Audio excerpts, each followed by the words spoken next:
Bonjour à tous. On se retrouve aujourd'hui pour la petite vidéo de l'histoire. J'enlève l'étiquette du mercredi. Hier c'était mercredi. Au revoir le mercredi. Bonjour le jeudi. Le J, le E, le U, le D, le I. On continue sur le thème des insectes. Je vous ai choisi un livre qui s'appelle Pascal la cigale.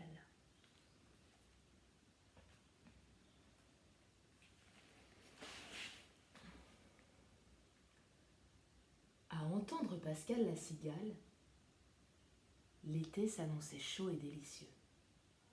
Dans le jardin, chaque feuille, chaque fleur était comme assoupie sous le soleil brûlant, et ses habitants avaient un air somnolent.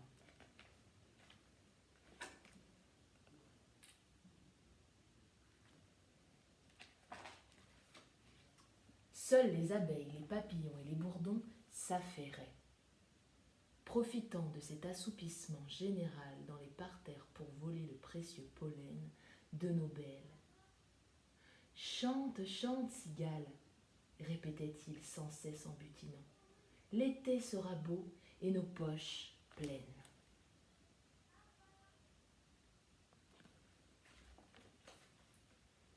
Mais dans le ciel, des nuages noirs montaient et s'élevaient de plus en plus haut, formant des vagues menaçantes, comme s'ils voulaient éteindre le soleil. Puis ce fut la nuit, et l'eau tomba à torrents sur le jardin.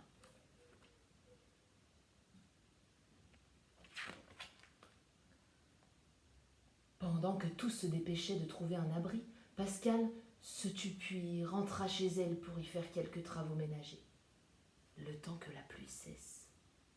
Malheureusement, il plut, il plut, il plut durant des jours et des jours.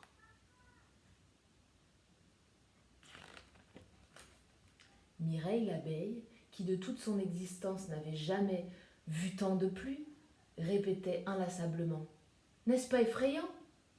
Et Léon le bourdon reprenait « N'est-ce pas effrayant de devoir patauger à longueur de journée dans un trou humide où il pleut à grosses gouttes ?» La question est de savoir ce que nous allons faire, dit l'abeille d'un ton impatient.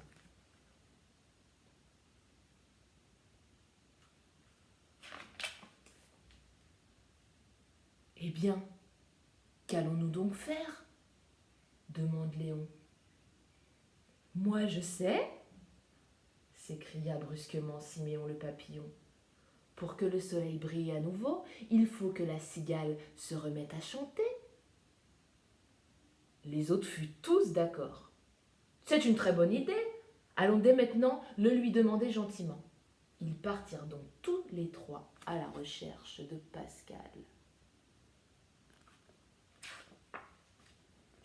Seulement Pascal n'avait aucune envie de sortir de chez elle pour aller chanter sous la pluie. « Ce n'est pas mon affaire, » dit-elle en essuyant leurs traces de pieds mouillés dans une serpillière, avec une serpillière. Mais quand elle songea à tout le miel que Mireille ne ferait pas, sans parler de la cire que Léon ne lui vendrait plus, elle changea un peu d'avis.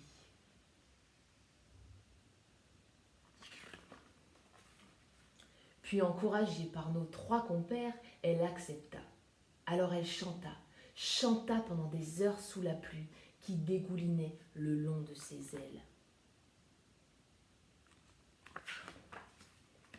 Les jours passaient. Notre cigale commençait à en avoir assez d'être ainsi trempée de la tête aux pieds, sans voir le moindre rayon de soleil percer les nuages. Après tout, ce n'est pas mon affaire, grommela-t-elle en tout sautant. Je rentre. De retour chez elle, Pascal s'aperçut qu'elle avait bel et bien attrapé un vilain rhume, et elle eut tout juste la force de se coucher.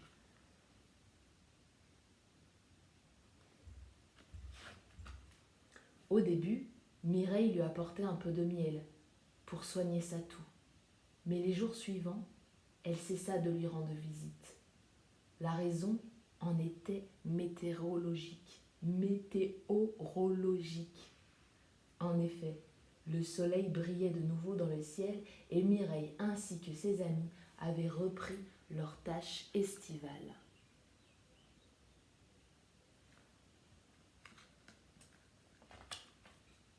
Pauvre Pascal, dehors il faisait un temps merveilleux. Malheureusement, il lui fallut attendre de longues semaines dans son lit avant qu'elle ne se rétablisse. Enfin, un beau jour, elle se leva, s'apprêta à sortir pour chanter, mais elle ignorait que ce jour-là était le premier jour de l'automne, déjà froid et brumeux. Aussi, quand notre cigale ouvrit la porte, elle la referma immédiatement. Et vite, elle alla se recoucher. Puis, elle s'endormit profondément jusqu'à l'été suivant. D'ailleurs, je crois bien que moi aussi, je vais faire de même.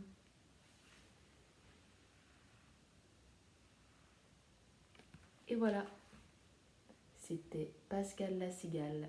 Moi, je vais pas aller me coucher, je vais préparer la vidéo de demain, vendredi. Alors, je vous souhaite une très belle journée et à demain. Bye bye.